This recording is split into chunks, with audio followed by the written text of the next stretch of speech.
ada celaka dan juga tanah longsor yang mungkin saja menimpa mereka setiap harinya. Tapi memang inilah pekerjaan yang mereka pilih. Ada orang yang mati juga jatuh dari atas itu, langsung taruh di dalam, mati di dalam ini nih, lubang-lubang. Iya. Jadi mau Mereka pikir gali. bahaya ya? Iya, bahaya.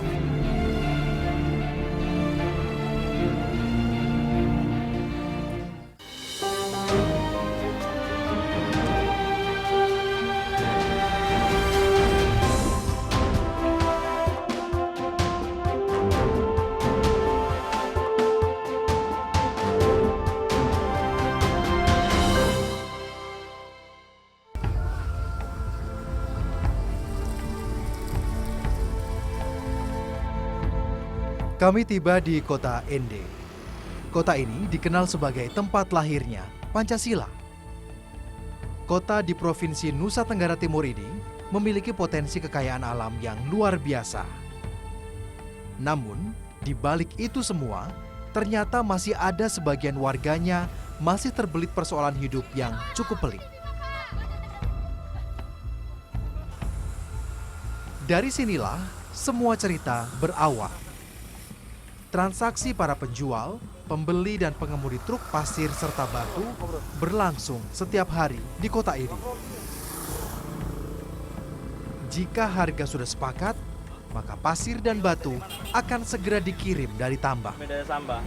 Boleh saya ikut nanti ke lokasi ya? Bisa. Bisa ya?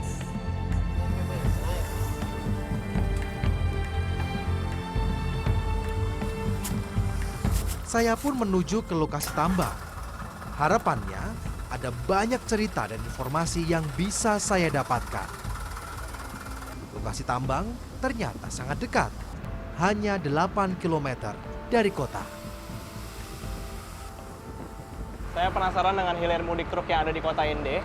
Makanya dari kota tadi saya berangkat bersama teman-teman pengemudi dan juga buruh angkut ini untuk menuju ke bukit tempat mereka mengambil pasir dan juga batu kerikil.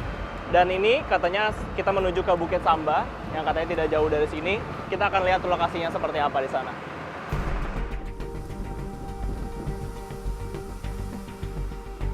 Dalam sehari, paling sedikit 10 truk yang hilir mudik menuju tambang pasir dan batu ini.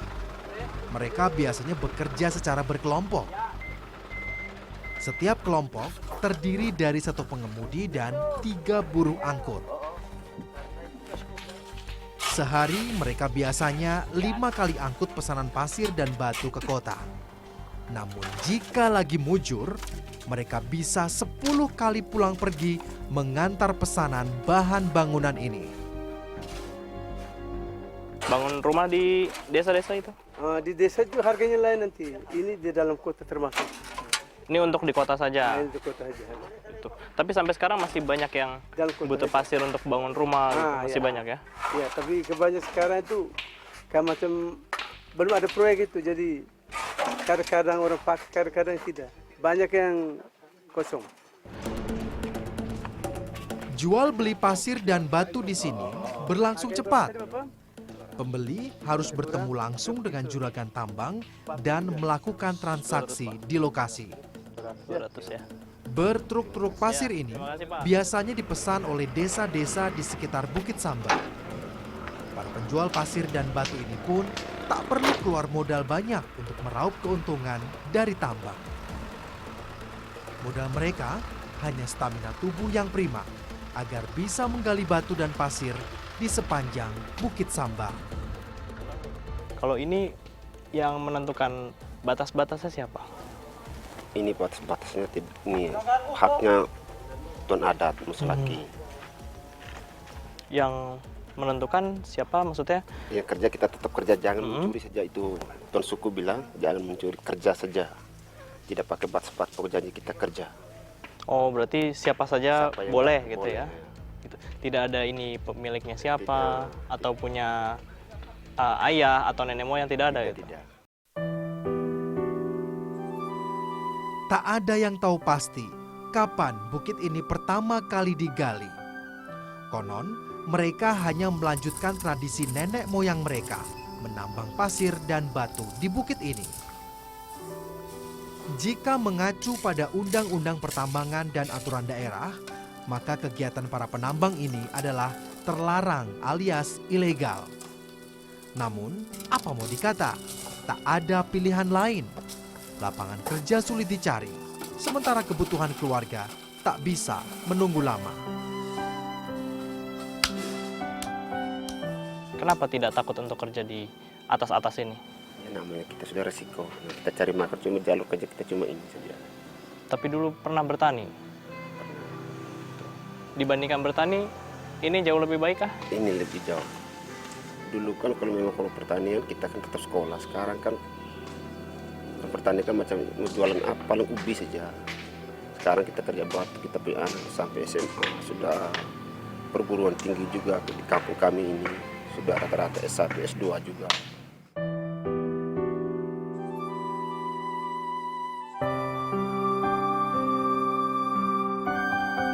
Pemirsa, ini sebenarnya resikonya sangat besar.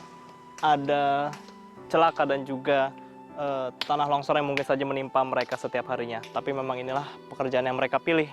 Ada pekerjaan lain seperti bertani ataupun juga membuat tenun. Tapi ini memang kelihatan hasilnya. Setiap hari mereka bisa mendapatkan hasil yang lebih banyak dibandingkan bertani ataupun bertenun. Dan ini mama-mama ataupun bapak-bapak semuanya secara turun-temurun sudah melakukan ini selama puluhan tahun. Satu wilayah tambang batu membutuhkan beberapa orang buruh pemecah batu. Biasanya, para buruh ini masih memiliki ikatan saudara dengan pemilik tambang atau dengan sesama buruh yang lain. Tidak hanya laki-laki, tak sedikit perempuan yang turut bekerja menjadi pemecah batu. Kalau mama sudah berapa lama akhirnya kerja batu? Kerja batu dari ini belum sekolah ini sampai ini SMA kelas 2 saja sampai sekarang punya ini suami punya cucu ini sampai ini hari ini. Berapa puluh tahun itu? Saya sudah ini 40 lebih tahun. 40 tahun. Butuh kira-kira 1 minggu untuk mendapatkan 1 rit batu dan pasir untuk bisa dijual ke kota. Bagi para ibu ini, pekerjaan ini memang pekerjaan kasar. Namun, hanya kerja seperti inilah yang menurut mereka cara paling cepat mendapatkan uang untuk kebutuhan keluarga. Mama kenapa tidak pilih bertani saja? Bertani ini kalau daerah di sini pada umumnya ini kalau yang mama itu tidak bertani, hanya ini bisa saja cabut nih rumput dekat rumah yang buat kebun di samping rumah itu bisa. Kalau yang kerja macam ini orang yang nobusi, orang yang jauh sana itu kan bisa. Kenapa tetap kerja batu, Mama? Karena kan resikonya besar, bisa terjatuh, tertimbun. Itu sudah dari nenek moyang tuh. Akhirnya Mama lanjutkan saja. Kami lanjutkan ini sampai sekarang punya anak yang sudah perguruan tinggi, hanya kerja batu saja. Keras memang, namun inilah hidup mereka saat ini.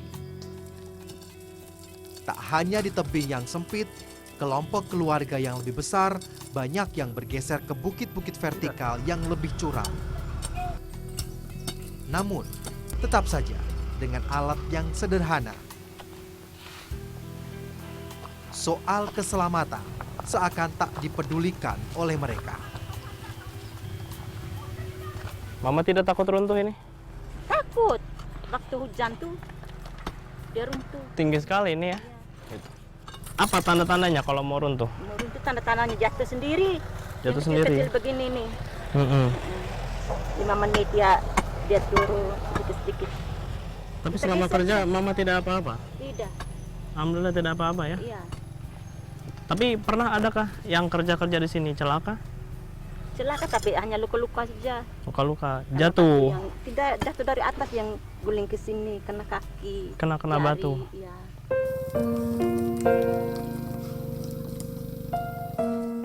Tak peduli curamnya tebing, tak peduli longsoran batu yang bisa mengancam jiwa mereka.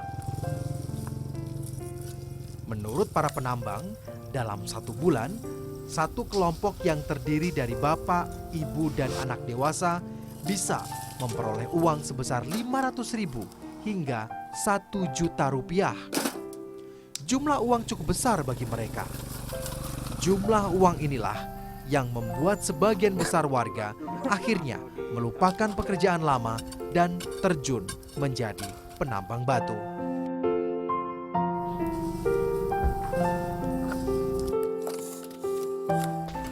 Bagi mereka sebenarnya resiko besar untuk tertimpa batu dan juga longsoran tanah ada di depan mata mereka setiap hari. Sebenarnya pekerjaan lain ada seperti bertani dan juga bertenun, tapi inilah pilihan mereka. Karena memang setiap harinya pekerjaan tambang untuk batu dan juga pasir menghasilkan pendapatan lebih besar bagi mereka. Otomatis mereka memilih pekerjaan seperti ini, walaupun resikonya jauh lebih besar daripada pekerjaan lain.